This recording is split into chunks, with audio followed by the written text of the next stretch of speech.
to, ti, tu. Hop, assalomu alaykum. Ismim Azam Shahzodbek. Hozirda 2 oydan beri fonetika yo'nalishi bo'yicha Haris ta'lim markazida o'qib boramiz. Onlayn yo'nalishga yozilishim asosiy sababi menimcha ko'pchilikda bo'lsa kerak, bu shu ish bo'yicha vaqt ozgina to'g'ri kelmagani uchun shu onlaynni tanladim.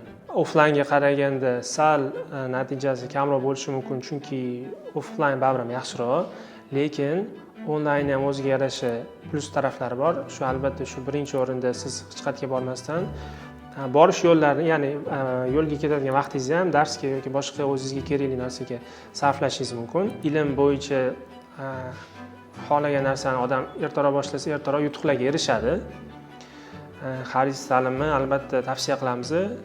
Sababini mana o'zimiz ham aytib turibmiz. Hali biz o'qishni davom ettiramiz, ya'ni o'qish bizga ma'qul bo'ldi.